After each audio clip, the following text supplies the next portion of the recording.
A primera vista, el desierto pareciera un terreno baldío que no vale la pena conservar. A lo largo de este documental, descubriremos todo lo contrario. Es un territorio rico en patrimonio, que forma parte de nuestra identidad y que en el pasado ha tenido épocas de gran florecimiento, pero también de colapso y abandono por la disponibilidad de agua. Los invito a un fascinante viaje de agua y arena, a una travesía por el desierto de Atacama.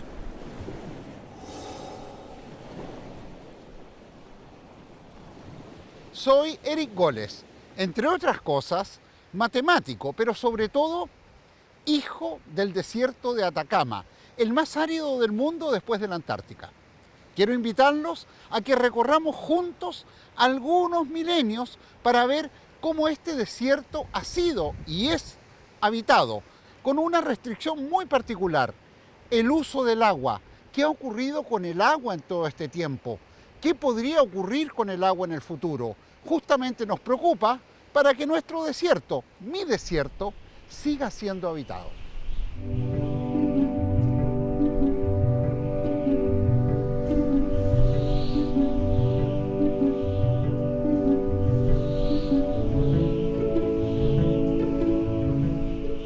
El desierto de Atacama, vasta extensión de nuestro territorio, desde Coquimbo, por el sur, hasta prácticamente el sur del Perú, 100.000 kilómetros cuadrados.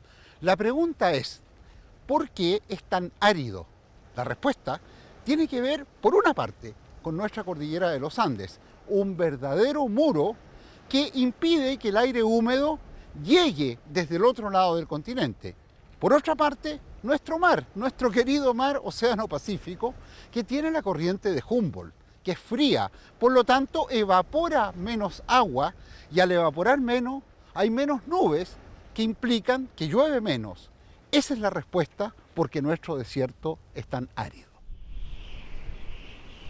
A pesar de esas condiciones, las nubes a veces logran atravesar las barreras naturales y producen lluvias ocasionales, principalmente en la cordillera, que han dejado su huella sobre el territorio. Hace miles de años, esto fue mucho más común y prolongado en el tiempo de lo que ocurre hoy en día. Claudio Latorre es un explorador apasionado del desierto de Atacama. Él busca descifrar los cambios que ha experimentado este paisaje durante los últimos 50.000 años.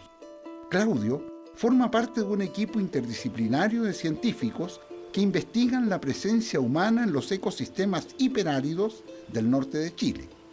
Claudio y sus colegas han descubierto que todo este entorno se ha transformado de manera radical en los últimos milenios. Bueno, ahora estamos recorriendo la zona que se conoce como la Pampa Altamrugal, que es parte de la depresión intermedia del norte de Chile. Pero específicamente estamos en una zona que antiguamente contenía un humedal que existió y dejó de existir, de hecho, alrededor de 10.000 años atrás. Y por lo tanto es un lugar que correspondía a una zona donde afloraban aguas de la napa en superficie, y eso permitía la existencia de no solamente plantas y árboles, sino que también cualquier cantidad de criaturas acuáticas, aves probablemente, y fauna.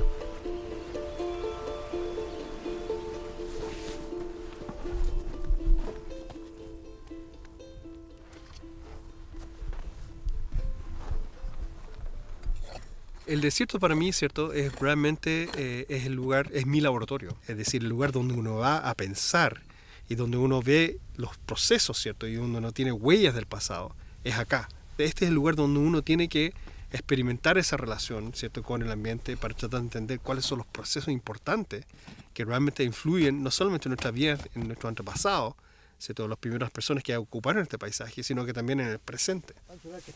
Los sitios arqueológicos en estudio se cubren y protegen hasta que los científicos vuelven al lugar para continuar con sus investigaciones. El desierto de Atacama, paradójicamente, a pesar de que es uno de los más áridos del planeta, también tiene mucha agua. Entonces uno puede preguntarse, bueno, ¿cómo se puede dar esa paradoja, ¿cierto? ¿Por qué un desierto como el Atacama, uno de los más hiperáridos del planeta, tiene tanta agua?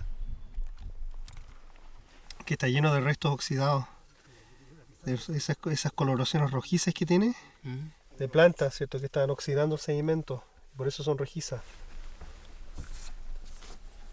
En el pasado, en ese sector, existió un humedal, digamos, un lugar donde afloraba el agua subterránea en superficie, básicamente.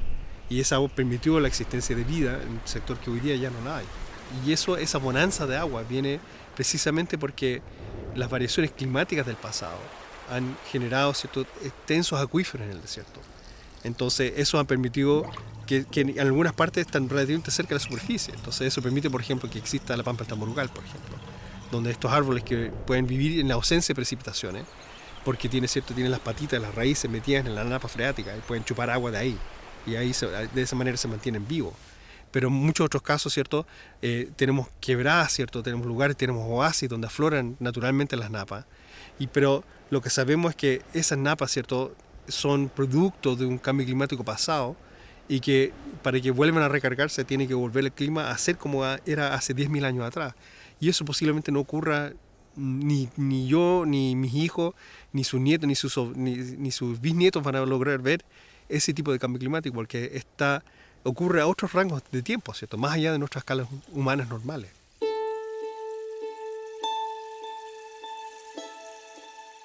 Para seguir indagando en los secretos de este territorio, ahora vamos al encuentro de otro investigador del desierto de Atacama, el paleoecólogo Antonio Maldonado.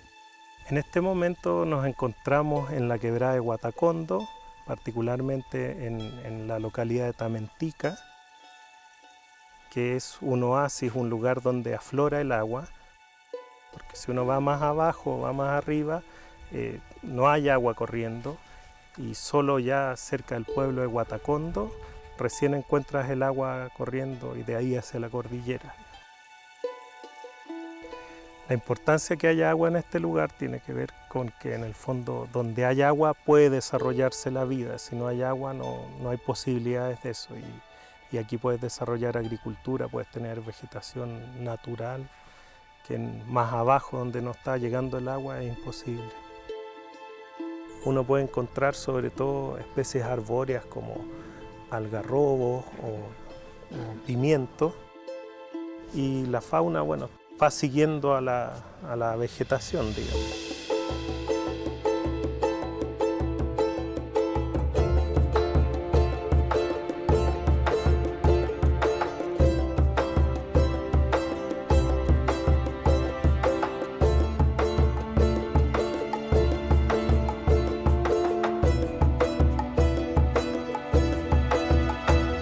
En concreto, el desierto de Atacama siempre ha sido un lugar muy hiperárido, es decir, que su balance o la cantidad de agua siempre ha estado en menor cantidad de lo que sale. Sin embargo, hace unos 17.000 a 11.000 años empezó a incrementar la cantidad de agua que empezó a ingresar a este desierto. En general, este evento pluvial que le llamamos nosotros, que mucha abundancia de agua, generó que en lugares muy específicos de la Pampa del Tamborugal, por ejemplo, corrieran ríos en lugares que actualmente son secos, no hay nada. Y esto creó hileras verdes en las cuales se desarrollaban vegetación y que permitió también megafauna y otros hábitats importantes de productividad.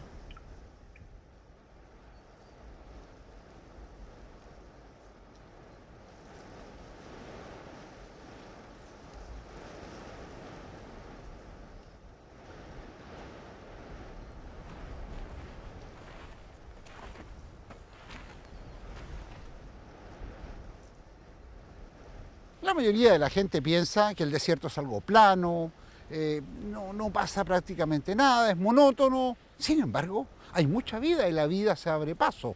Basta ver esas tremendas heridas que son las quebradas. En el fondo de ellas puede aparecer una vegetación exuberante y de pronto un animal del porte de un elefante. Quiero invitarlos a que veamos esa megafauna extinta. Para descubrir a los gigantescos animales que poblaban este territorio, acompañamos a Natalia Villavicencio. Ella es paleontóloga, especialista en megafauna extinta. Natalia nos lleva hasta un sitio donde se han descubierto numerosos fósiles de grandes mamíferos hoy desaparecidos. Acá vamos camino al sitio Quebrada Maní 35. Este lugar se han encontrado sitios arqueológicos, también restos de vegetación datada desde de miles de años atrás y restos de megafauna extinta.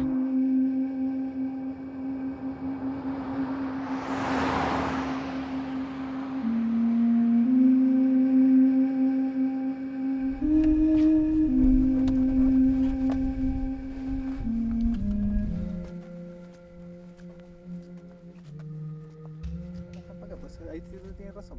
Que está La así. espina está para allá. ¿Y qué decir que las espinas están para acá?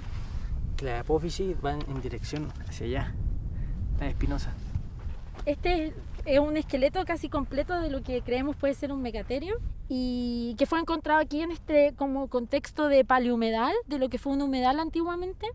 Y el resto de la evidencia muestra que había vegetación en el lugar, que había agua superficial en el sector y probablemente por eso este animal se encontraba acá viviendo. Probablemente eran herbívoros, comían plantas, hojas, quizás pasto. Bueno, desde muy niña que me interesó estudiar, o me interesó la vida en el pasado, los fósiles y los animales extintos. Y cuando se me presentó la oportunidad de empezar a trabajar reconstruyendo ecosistemas pasados, me gustó mucho más. Y ya metiéndome como en el tema de la extinción de la megafauna, me di cuenta también que tiene como una importancia para la actualidad muy grande, porque es una extinción de gran magnitud que pasó en un contexto de cambio climático, en un contexto de aumento de impactos humanos probablemente, que es muy análogo a lo que tenemos hoy en día. De cierto, en el tiempo que yo estudio, digamos 20.000 años atrás, 18.000 años atrás, era más húmedo en algunos lugares, más húmedo de lo que es hoy en día, era más frío también. Habían sectores con vegetación como el que estamos viendo acá atrás que ya no existen, pero que probablemente hace unos 11.000 años atrás habían plantas, había agua, habían aves y guanacos viviendo en el lugar. También había fauna que ya no existe, que es fauna extinta, que eran animales mucho más grandes, del tamaño de los animales que hoy viven en África, por ejemplo, que en Chile en verdad no tenemos esa diversidad de cebras y elefantes. Podrían existir animales de ese tamaño en un paisaje como este. Claro, pero no sé si se podría hacer la cabeza en la costilla, igual súper plano, a no ser que solamente una vez que ya los humanos llegaron, también empezaron a asentarse momentáneamente en este lugar, aprovechando que había agua y habían aves que podían comer y otra fauna que podían consumir. Y quizás para ellos era un lugar de paso como un corredor. Era un corredor verde rodeado por sectores probablemente más desérticos. La presencia del agua acá hace 10.000 años era lo que permitía que hubieran plantas y por tanto hubieran animales grandes consumiendo esas plantas, que hubieran humanos cazando esos animales y también aprovechando esa misma agua. Sin agua ese ecosistema desapareció completamente, ya no hay plantas, ya no hay animales ni personas viviendo en este sector. Lo que estos estudios sobre los ecosistemas del pasado nos dicen es que la última vez que se recargaron las napas subterráneas fue hace 9.000 años atrás, terminó esa recarga hace 9.000 años atrás y desde ahí no ha habido ninguna recarga y la población humana ha aumentado en el lugar, hay más poblado en la costa, hay más industria minera, hay más gente que quiere vivir acá por esta industria minera y todos necesitan agua. Entonces la extracción de esta agua ha ido aumentando en el tiempo y su recarga no ha sucedido en el tiempo.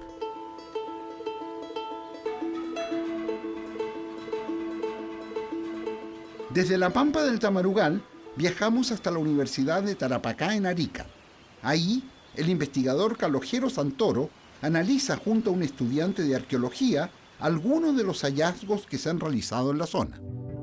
son huesos totalmente iguales, son contrarios, se puede ver, ¿ya? Como ve, esto se llama tróclea, tiene dos trócleas. Justamente se trataría de un caballo, lo que se le llama los caballos americanos. ¿Y estos caballos eran cazados por los cazadores de aquella época? Hemos encontrado, mira, yo te voy a mostrar aquí unas puntas que siempre hemos sospechado que podrían haber sido usadas para cazar animales grandes. Mira el tamaño de esta punta, mira, fíjate que son muy espesas, podría perfectamente haber sido usada para cazar animales grandes. O sea, por lo menos tenemos Es evidencia, desde el punto de vista arqueológico, no tenemos la evidencia física de que los huesos hayan sido utilizados o que hayan marcas en los huesos o huesos de animales puestos en los sitios arqueológicos. Por lo tanto, hay un misterio ahí que tenemos que resolver en el futuro con más investigación. Yo, siendo una persona del norte, yo crecí en condiciones de escasez de agua. Entonces, siempre el agua ha sido una cuestión vital. La historia humana en este rincón tiene varios miles de años. Y una de las cosas justamente que nosotros hemos logrado descubrir con bastante detalle es que había gente viviendo hace por lo menos 12.000 a 13.000 años atrás.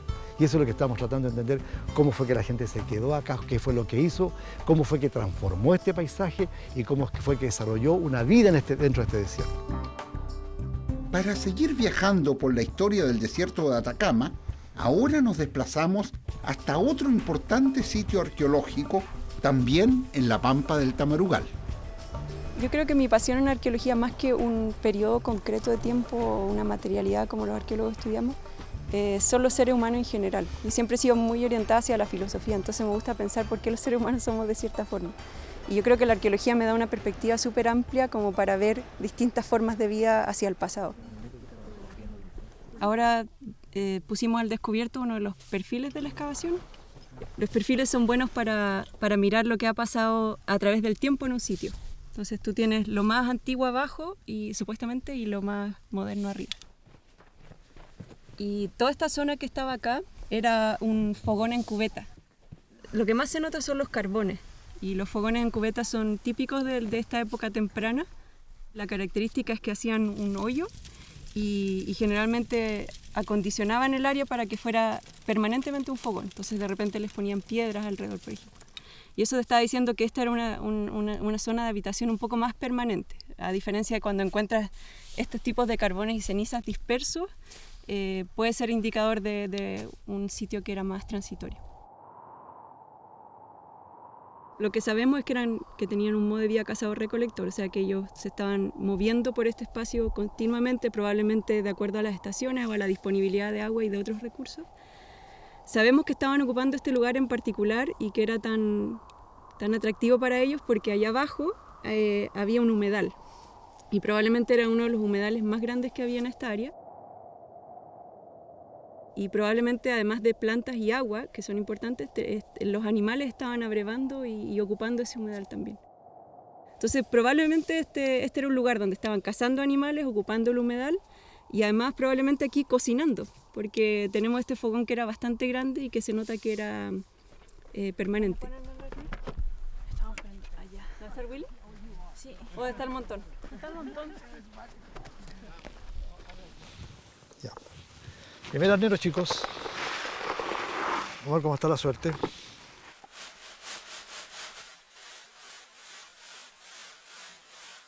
Muy compactados estos limos. ¿Hay animales grandes y chicos aquí?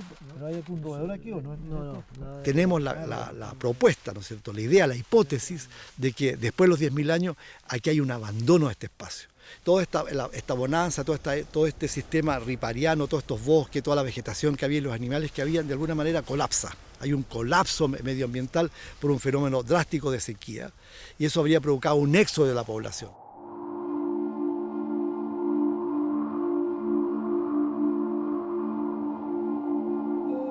No puede haber nada si no hay agua. No tenían tecnología para poder bombear agua del subsuelo, por lo tanto tuvieron que irse.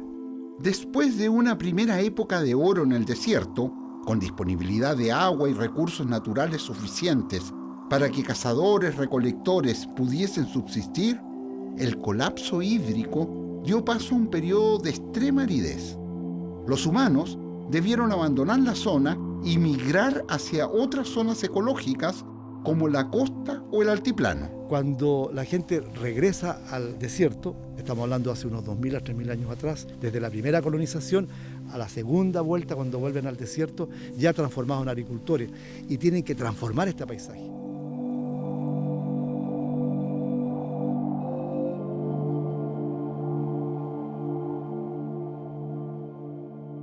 Los habitantes primitivos del desierto no tenían la tecnología para extraer agua de grandes profundidades.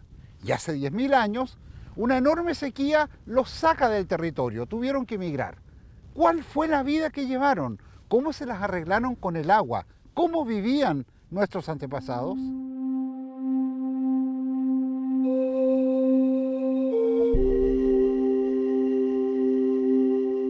Hace 3000 años el desierto comienza a recibir en las tierras altas mayor humedad, comienza a llover más y esto es de alguna manera conocido y utilizado por las poblaciones humanas en su beneficio. Recién se está empezando a ver que tenían pozos profundos, igual que hoy en día ya que se hacen pozos profundos, pero se va viendo una intensificación de esta agricultura a través de creación de terrazas, por ejemplo, en las tierras más altas, o canales más extensos, más profundos. También tienen palas, por ejemplo, y todo un sistema de fertilización, como podría ser guano, tanto de camelios, pero también de aves de la costa. Entonces ellos de alguna u otra manera están complementando distintas tecnologías, distintos productos para hacer florecer este lugar. Hay que generar los espacios para que la gente pueda sembrar sus semillas de los distintos productos que aquí se cultivaban, como quinoa, maíz, camote, papa, ají y muchas de las cosas que hoy día comemos diariamente en nuestra familia. Es fascinante cómo la gente se adaptaba aquí a este ambiente tan hostil y lo ha aprendido a amar, digamos, lo ha hecho su propia tierra. Eso lo vemos, por ejemplo, en Pica o en localidades chiquititas que todavía siguen ahí luchando contra el desierto. Y eso va a provocar otro gran cambio, que aparezcan las primeras aldeas en el desierto. Por eso estas primeras aldeas también no es extraño que sean hechas con barro. El barro es justamente esa mezcla del agua y la tierra que de alguna manera también va a tener un efecto simbólico y por eso Ramaditas o Guatacondo y varios otros asentamientos dentro de este espacio dan cuenta de esa combinación.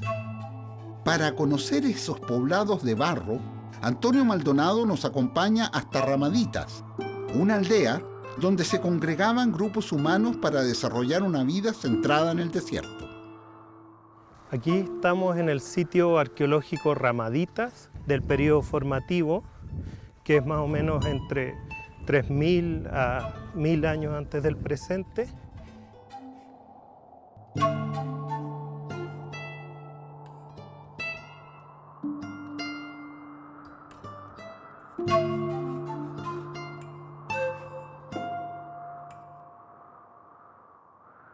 Bueno, en este lugar, en el sitio Ramadita, habitaron los primeros pobladores que desarrollaron la agricultura en la Pampa del Tamarugal. El sitio de Ramadita fue construido, como ven aquí, con barro y roca. Si ustedes ven ahora, hoy día el barro es imposible conseguir en el día a día, digamos. Sin embargo, en el pasado esto fue posible construirlo y como pueden ver aquí, no hay un patrón fijo, sino que están intercaladas las rocas y el barro, pero también tienen las marcas de los dedos que dejaron la gente que estuvo construyendo esto. Y bueno, en la parte alta venían unas vigas que iban hacia un poste central y eso tenía un techo que era principalmente de totoras probablemente. Hoy sería muy difícil vivir en este lugar, como lo ven es extremadamente árido, pero en el pasado esto sirvió como un lugar de producción agrícola y de intercambio en el cual la gente venía y hacía sus transacciones, digamos, y también se estaba desarrollando toda la agricultura que hubo aquí en esta pampa.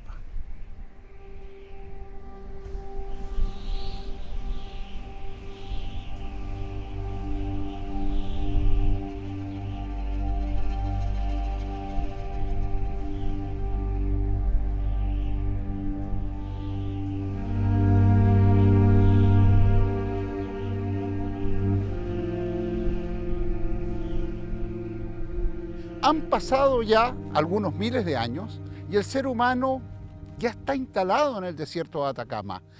Y mira esta superficie prístina que lo lleva a dibujar con piedras, geoglifos, que yo los invito a mirar conmigo, a volar para ver este verdadero zoológico y estas obras de arte.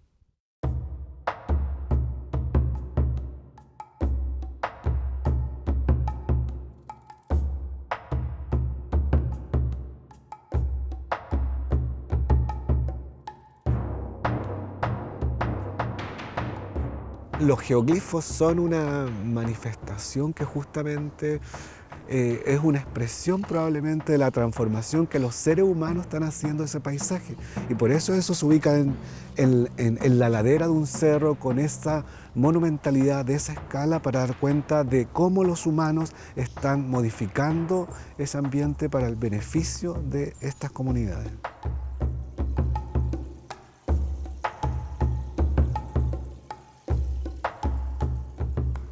Bueno, esta nueva forma de vida que se instala en el desierto, que es vivir en comunidad, también, digamos, se producen relaciones sociales distintas y eso hay que exhibirlas, mostrarlas. Hay rituales, hay conmemoraciones y por lo tanto la necesidad de contar con otro tipo de artefactos, digamos, ya no son solamente puntas para armas o vestimentas sencillas, todo esto se complejiza y es por lo que es necesario procesar también de manera distinta los alimentos. Eso implica que la gente necesita también generar formas de conexión, de intercambio y nuevas relaciones sociales con otros grupos distintos. En esta segunda ocupación del desierto, los humanos ya no son solo cazadores y recolectores, también son agricultores que producen cultivos que fueron importados y adaptados al desierto, en una verdadera revolución verde conocida como periodo formativo. En esta época también surgen los caravaneros, grupos que trasladaban artículos de primera necesidad como pescados y mariscos de la costa. Todo este esfuerzo por sustentar la vida en el desierto, sin embargo, se interrumpió unos 1000 años atrás, cuando se produjo un nuevo colapso ambiental. Los humanos debieron abandonar la pampa y asentarse en zonas altas, dentro de las quebradas que bajan desde el altiplano. Nos saltamos ahora algunos miles de años por nuestro viaje por el desierto de Atacama, cuando llegaron los españoles. ¿Qué ocurrió entonces? ¿Cómo cambiaron las costumbres? ¿Cuál fue el uso del agua? Para explorar este periodo más reciente de la historia del desierto de Atacama y la utilización del agua, ahora vamos al encuentro con el arqueólogo Lautaro Núñez, Premio Nacional de Historia. Nos reuniremos con Lautaro en el valle de Quisma, cerca de Pica, al interior de Iquique. Las raíces familiares de Lautaro se remontan a estas tierras. En este momento estamos en el valle de Quisma. Es un valle muy especial. No es un río, sino que es, como decirte, un arroyo mentiroso. ¿Por qué? Porque nace de vertientes. No nace desde los Andes, no depende de las lluvias en las tierras altas. Depende de las vertientes que están acá. Tengo una carta muy antigua que demuestra la vida que ocurrió en el pueblo de Quisma. De hecho, estamos frente a la iglesia y todo lo que está alrededor era el pueblo de Quisma, que ahora tú no lo ves. Y esta carta refleja la vida que existía aquí. Está fechada en el valle de Quisma el 18 de octubre de 1899. Está firmado por Francisco Núñez, mi bisabuelo, que le escribe a su hijo, mi abuelo, lo siguiente. Querido hijo, el objeto de la presente es convidarte para el mes de diciembre, día 18, y desearía que en esa fecha estén todos mis hijos juntos. Eso está demostrando un ser humano que tiene sus hijos dispersos en el desierto y que quiere convocarlos a su pueblo, donde ellos viven, para una gran fiesta que intuyo que es la fiesta de la vendimia y del lagar, que era el día más importante que ocurría en todo el valle de Quisma. ¿Cómo es posible que un científico pueda ser sujeto y objeto de su propia investigación? Eso es fascinante, porque yo estaba excavando en el valle de Quisma para conocer cómo eran los campesinos prehistóricos, pero a su vez he visto los basurales que dejó mi bisabuelo en el valle de Quisma. He visto las ruinas del lagar de mi bisabuelo, que también es un sitio arqueológico, es parte del proceso. Entonces, cuando uno es parte de esa historia local, la entiende mucho mejor.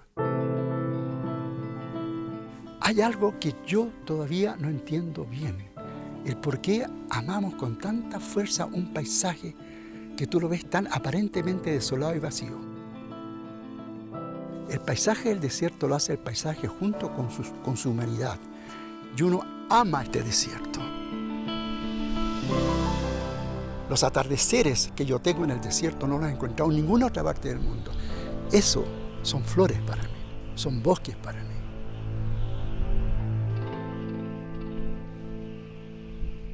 Con la llegada de los españoles se produce el primer impacto. Ya cambió el paisaje. Ya no hay maizales en este valle de Quisma, hay solamente viñas. Pero luego viene el tercer impacto. El tercer impacto viene cuando se produce en el siglo XIX este boom salitrero.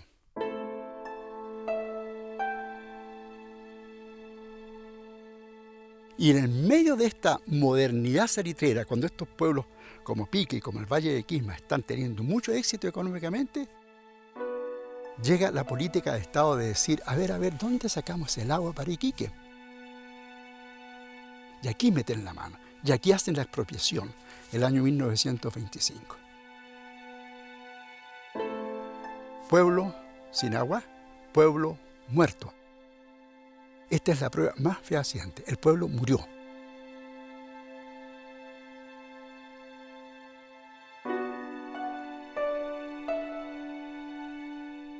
Porque, ¿qué otra cosa puede hacer una persona cuando le dice no hay agua?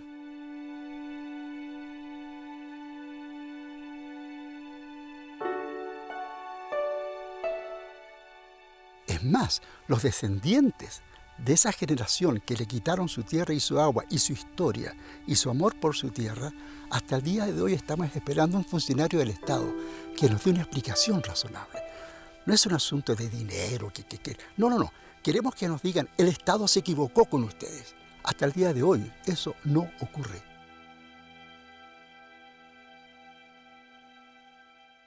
Cuando llegaron los españoles a América creyeron que el desierto no era habitable y las descripciones eran terribles, esta tierra yerma, que no hay nada, en fin, eran muy drásticas en ese sentido.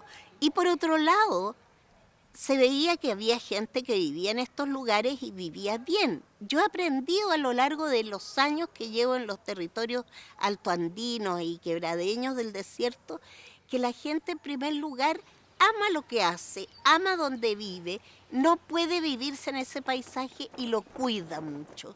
Pero lo cuida no por un discurso, lo cuida como un modo de ser. Entonces, a mí me enseñó la gente que primero hay que amar un territorio para habitarlo, cualquiera sea, porque en este territorio falta el agua, pero en la selva hay exceso de agua.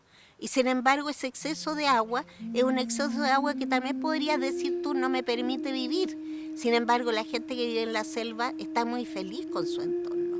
¿Por qué? Porque lo conocen y lo han habitado por miles de años. Conocen sus méritos, sus dificultades, pero así lo aman.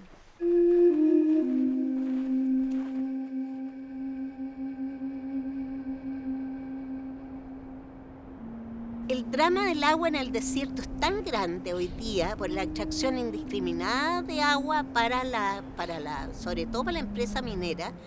Hay mucha manga abierta en ese sentido, las leyes no acompañan un cuidado del desierto. Y por otro lado, tanto el Estado como los industriales y los empresarios aprendan a escuchar a los científicos que les están diciendo la verdad, que no hay un tango perdón la palabra, de no querer que no haya desarrollo ni nada de eso, sino que hay que hacerlo mucho más sustentable u otro tipo de implementación que cuide el desierto. El desierto de Atacama es el territorio más árido del planeta. La última gran recarga de aguas ocurrió hace más de 10.000 años. Toda la lluvia que ha caído desde entonces se considera marginal. Hoy en día hay un desbalance entre el agua que se extrae y la que entra, impidiendo que las napas logren recargarse a niveles que permitan sustentar su explotación actual y futura. Las comunidades locales también resienten este impacto humano en el medio ambiente. Bueno, en Bisbee por el clima, todo es súper dura la vida por las personas que están allá sacrificadas. Sobre el agua, siempre ha habido problemas de agua. Antiguamente había más agüita, o sea, lo estoy hablando de años 20, 30 años atrás, los bosferales se conservaban con más agua, por la lluvia, que llovía más. Hoy por hoy está escaseando eso. Por ejemplo, hace como 6 años atrás iban a abrir las mineras Las Pumas. Justamente la minera Las Pumas querían instalar donde nace Río Yuta. Y con esa agua en Yuta riegan todas las personas que vienen en Yuta los choclos, por eso son tan ricos los choclos, porque es rico de azufre. Están plantando cebolla, ajo, varios tipos de hortalizas. Las beterragas son dulces. Entonces imagínense si van a hacer una minera allá. Yuta va a quedar sin agua y vamos a quedar sin choclo. Entonces hicimos una marcha gigantesca. O sea, me incluyo yo porque llevé a mis hijos, llevé vecinos, llevé varias personas a hacer la marcha, hicimos una marcha gigantesca y paramos eso. Pero hay mucha gente que está a favor de las mineras cuando estamos dando la protesta y nosotros viene la ciudad viene la riqueza, vamos a estar bien, todo, pero es pan para hoy, hambre para mañana. Peor todavía, porque nuestra descendencia, nuestros hijos, o sea, nuestros nietos van a quedar sin agua y contaminados.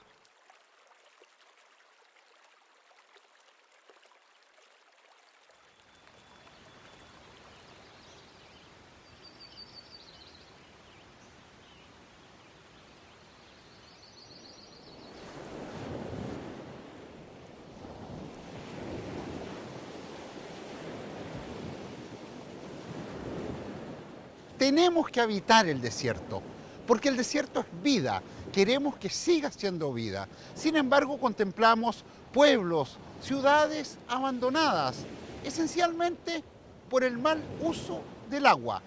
El agua es escasa. Sin embargo, entre la intersección del desierto con el Océano Pacífico, se evapora el agua, se transforma en camanchaca, en niebla. ¿Cómo podemos recuperar toda esa agua? ¿Qué estamos haciendo a nivel de nuestra ciencia y tecnología? ¿Por qué? Porque muy sencillamente queremos que el desierto sea vida, queremos seguir viviendo en nuestros desiertos. Ahora vamos al encuentro del geógrafo Pablo Oces. Pablo es especialista en el desarrollo de proyectos de captación de agua de neblina y en la evaluación de este posible recurso hídrico. En este momento vamos avanzando hacia la estación de investigación Atacama de la Universidad Católica. La estación de Alto Patache es el lugar en Chile donde existe la serie de datos, de información más larga en comportamiento de la niebla como recurso hídrico en Chile.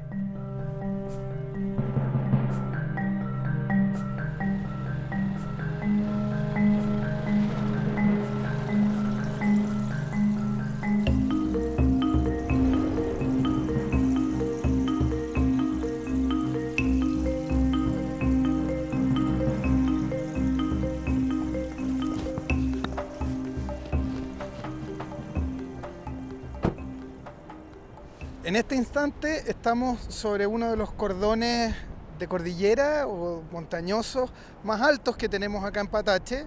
Son cerca de 850, 840 metros de altitud en este lugar en que nos encontramos. Y por esa razón entonces, pues estamos en uno de los puntos más altos, es que tenemos instalados estos sistemas de atrapaniebla acá.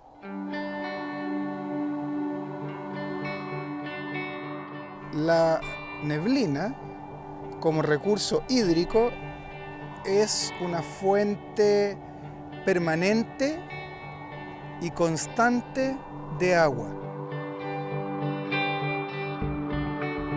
Esta es una zona que ha tenido una ocupación diversa, previo probablemente a la llegada de los españoles y toda la colonia.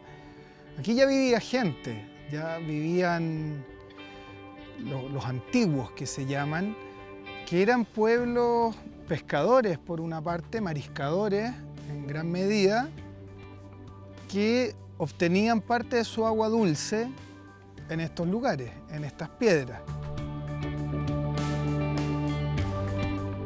Mira, cáchate, está lleno de greda, vasijas, todas quebradas. Se les quebraban a los viejitos estas cosas. Esta es la piedra. Entonces, probablemente acá chocaba la nube con todas estas cositas, estos líquenes, y capturaban las gotas y esto empezaba a gotear. Y había goteado de manera profusa, importante. Entonces probablemente aquí ponían unos cueros y el goteo lo capturaban, y por eso hay tanta cerámica, mira. ¿Cuántas serían vasijas quizás? Probablemente eran vasijas que usaban, se les quebraban, está lleno. Y entre medio comían. Se comían su loquito, su chorito que anda por ahí, mira, erizo. Entonces tenían agua dulce, tenían alimento, pero esta es la primera utilización o la original del agua de niebla o de la niebla como un recurso hídrico desde mucho antes que nosotros. Este aparato se conoce como atrapaniebla, que está hecho de malla de kiwi. Es perpendicular al viento. ¿Qué significa eso? Que este es el atrapaniebla y el viento viene de acá y lo enfrenta de esta forma, perpendicular. ¿Qué pasa entonces? Que las gotitas de agua que hay adentro de la nube, que las nubes son gotitas de agua, van quedando interceptadas en esta malla. Y una gotita más otra, más otra, más otra, forman una gota grande. Cuando la gota ya es suficientemente grande, empieza a descender por gravedad, porque se hace pesada, y baja, baja, baja por la malla hasta la canaleta. Luego de ser almacenada, esa agua es conducida a la estación de investigación, donde el agua se utiliza para cocinar, para tomar agua. Entonces, es un agua de uso doméstico. ¿Qué hora es esa? ¿A qué hora cae eso? Esto cae acá a las 20:30, pero en verdad va a ser a las 8:30. Estamos investigando lo más responsablemente posible para poder predecir mejor dónde sí, dónde no hay y cuánto. Poner este tipo de agua nueva en el mercado. Ahí hay que hacer un agua social, que le llamo yo. Es lo que debiera venir pronto.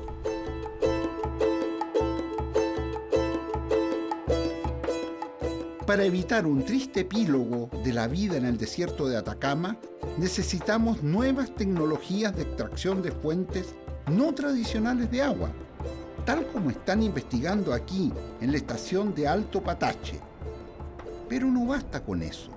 También resulta clave para el futuro un cambio cultural respecto del uso del agua, donde aprovechemos cada gota disponible. Después de todo, vivimos en el desierto más árido del mundo. Yo creo que la neblina o la niebla, ¿no es cierto?, es una oportunidad más allá de ser esencialmente un recurso de agua, es una invitación para la comunidad local a valorar lo que tiene en su entorno, a valorar el desierto. Sabemos que la neblina es una fuente de agua para la biodiversidad local y puede ser utilizada, ¿no es cierto?, para desarrollar muchas actividades locales y producir en el intento, ¿no es cierto?, una relación más bien del hombre con su medio y valorar ese entorno que generalmente es pensado como un ambiente inhóspito o más que inhóspito, desolado, sin vida. Y nosotros hemos aprendido que es exactamente lo contrario.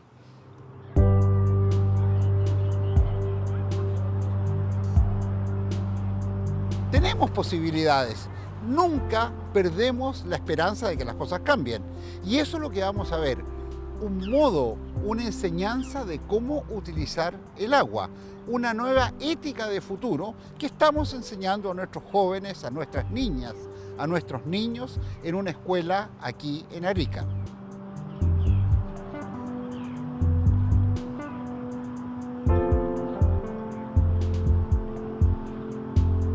Nosotros estamos ubicados en la región de Arica-Parinacota, ¿verdad? Esta es la primera región de Chile y la ciudad de Arica, y estamos en el Valle de Azapa. Nuestro colegio tiene uno de los ejes principales, ¿verdad?, es el tema ecológico y de medio ambiente, y tenemos varias iniciativas ecológicas que estamos desarrollando. Una tienen que ver con el agua. Estamos claros que vivimos en el norte de Chile, en Arica. Esta ciudad en particular, y sobre todo el valle, porque nosotros estamos inmersos en kilómetros del Valle de Azapa, necesitamos tener conciencia de lo que es el agua. Y es por eso que tratamos de concientizar a nuestros niños y la comunidad del uso eficiente del agua. Lo que estamos haciendo es un sistema por goteo que va directo a las plantas. La llenamos. Pero colócala nomás. Pero entonces nosotros las tenemos que viajar para que salga así. Este lugar es un huerto, el cual estamos manejando el grupo, que es un club que se llama Green Club, que está enfocado en aspectos ecológicos. Lo que he podido ver de primera mano y lo más rápido observable ha sido la conciencia de los niños. Ellos se preocupan de que el agua quede encerrada, de ocupar solamente lo necesario.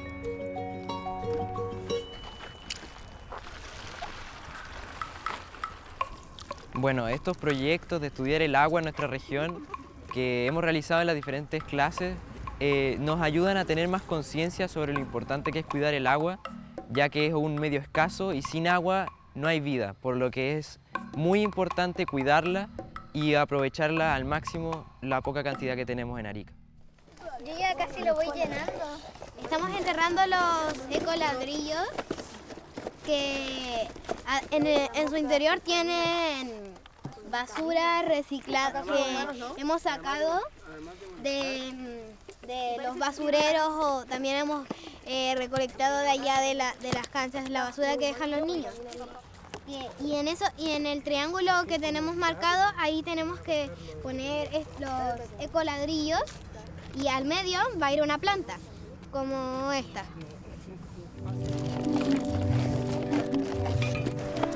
Es importante reciclar la basura porque así no contaminas al mundo y los animales no se pueden morir, porque por ejemplo se pueden comer la basura que está tirada y se pueden ahogar y mueren muchos animales.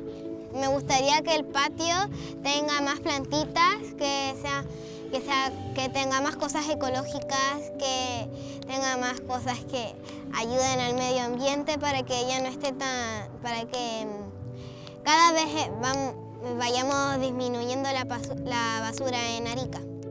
Nosotros creemos en estos proyectos ecológicos, sentimos que son vitales, conectar a los niños con el mundo de la tierra, sobre todo en este entorno donde los aymara, que son, ¿verdad?, los indígenas que son de la zona, tienen esta interpretación y esta epistemología de la tierra y los niños comienzan a entenderla. La Pachamama, ¿verdad?, es fundamental y forma parte de la cosmología de todos.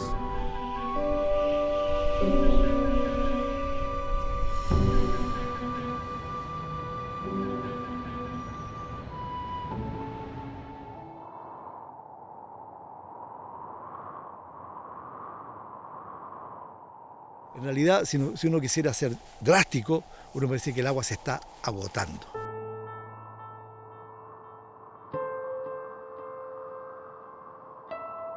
Porque como tiene ese carácter seco, árido, desértico, parece que su agua solamente fuera utilizable para los grandes proyectos económicos y por lo tanto también para ser mercantilizada. Durante el 2018, una decena de premios nacionales hemos firmado el Acta de Tarapacá, documento donde se establece qué ha ocurrido con el agua del desierto de Atacama en los últimos milenios. Esencialmente, estamos ocupando los depósitos de napas subterráneas que no se han rellenado hace miles de años. Estamos preocupados porque el agua es un derecho humano inalienable y queremos que nuestro Estado, nuestros gobiernos se hagan cargo. Hoy en día los impactos humanos en el paisaje son cada vez mayores y muchas de estas especies, sobre todo las más grandes de distintos ecosistemas, son las que están más en peligro. Entonces, tratar de entender cómo sucedió antes, creo que nos puede ayudar mucho a entender cómo puede pasar hoy y a prevenir. Estamos arriesgándonos a quedarnos sin un recurso que ya es muy limitado, ¿no es cierto? Y eso va a tender, ¿no es cierto?, a generar limitaciones en cuanto a la calidad de vida local, ¿no es cierto?, la calidad de vida de la gente. Y muchos de los lugares que hoy día están viendo efectos de este mal uso del agua están desapareciendo, ¿no es cierto? Pero lo más impresionante de estos lugares es que hay mucha vida Y si no cuidamos el desierto, desaparecen modos de vida ancestrales que son patrimonio de la humanidad. Entender cómo funciona el desierto de Atacama en su gran dimensión ecológica e incluso humana nos puede dar pistas de cómo nosotros nos podemos adecuar a nuevos cambios. Un desarrollo que depende de recursos naturales requiere de mucha ciencia. Ciencia para los Andes, ciencia para el Piemonte, ciencia para la Pampa y ciencia para el mar. Por lo tanto, tenemos que hacernos responsables sobre eso y nosotros los científicos también ser capaces de transmitir este conocimiento y apoyar cómo vamos a generar un uso sustentable de estos recursos que probablemente en 17.000 años más se vuelvan a recargar. Hay que pensar sustentablemente de una vez, o sea, ya hay que dejar de pensar solo en el progreso económico, sino que hay que pensar ya ahora en el progreso social. Para que las próximas generaciones disfruten de la belleza de este desierto, de sus atardeceres y sus amaneceres, queremos que siga existiendo un uso razonable del agua.